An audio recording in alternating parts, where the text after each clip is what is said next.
que é um dos países que são atendidos pelo ECEM. Né? Então, esse é o mapa da Índia, ela fica na Ásia, faz fronteira com a China, o Paquistão, Nepal, Butão, Myanmar e Bangladesh. Ela tem, é o segundo país com mais pessoas.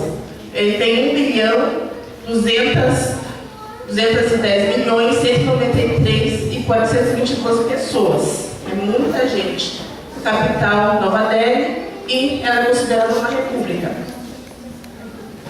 Essas são as línguas oficiais. Cada estado ele tem uma língua oficial. Entre o hindi e o inglês, né, porque era uma colônia britânica, e os demais são as línguas locais. Fora essas línguas, tem outras línguas que são faladas. Então, a dificuldade assim, do missionário é justamente saber a língua local daquele povo. E somente uma parte lá do sul da Índia que fala o português.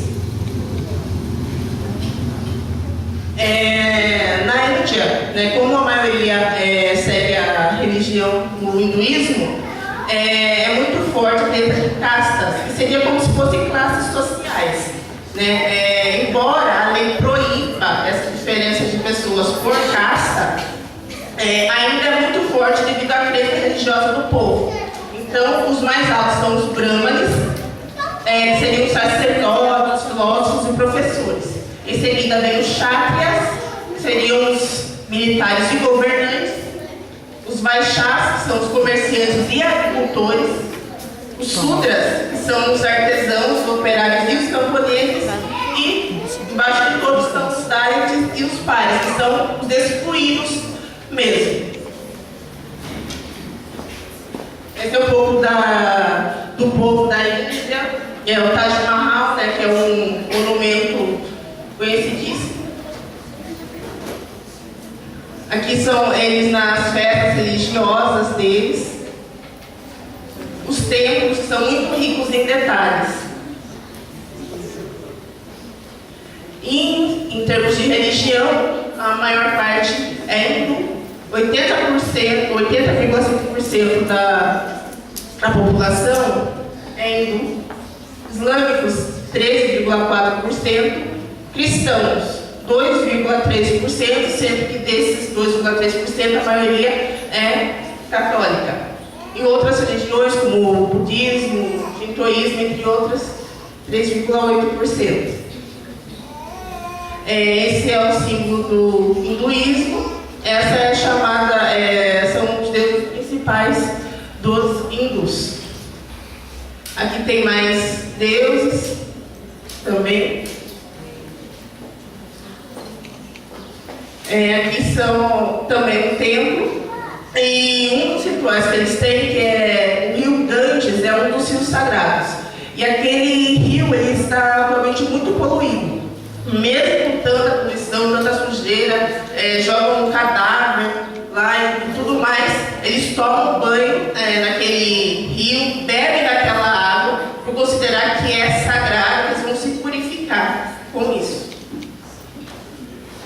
O islamismo, né, que foi no século VIII da era cristã, né, teve a invasão muçulmana, né, e com isso eles se fixaram principalmente no norte do país. Grandes monumentos como o Taj Mahal surgiu na época da invasão islâmica. O cristianismo, seguindo a tradição, no ano 52 da era cristã, os primeiros cristãos se localizaram por lá. Né? E depois, os portugueses chegaram no sul do país e começaram as missões católicas. As primeiras missões protestantes chegaram no século XVIII, com os luteranos alemães. Atualmente a Índia ocupa a 31ª posição no ranking dos países com maior perseguição aos cristãos. Pelo menos 8 estados têm leis anti-conversão, né? Ou seja, cada um fica na religião que está, ninguém pode converter ninguém, mas isso foi uma forma de eles impedirem a expansão do cristianismo. Né? Com isso também, eles não podem fazer cultos em público, não podem fazer evangelismo. Se eles fizerem isso, eles pagam multas, são presos e na maioria das vezes não passa nem pela lei, né? É pela lei das pessoas mesmo, eles são agredidos e são mortos por causa disso. Muitos extremistas têm se aproveitado da sua posição de destaque, de ser maioria naquela população, para atacar casas, para não dar emprego para quem é cristão, para agredir, para proibir educação, queimam igrejas, enfim, é terrível a situação lá. Essas informações foram tiradas do site Portas Abertas, que é um site muito bom, de uma organização cristã que vela pelos nossos irmãos perseguidos, contribui espiritual e financeiramente para isso. A Junta de Missões Mundiais. Para maiores informações, vocês podem procurar no meu Facebook, que é Zé Toledo, ou no Miri, que nós estamos nessa luta pelas missões, porque missões é no mundo inteiro. Se uma parte da igreja está sofrendo, nós aqui sofremos também. No caso, se algum irmão sofrer por vítima de discriminação religiosa, isso é crime no nosso país, graças a Deus.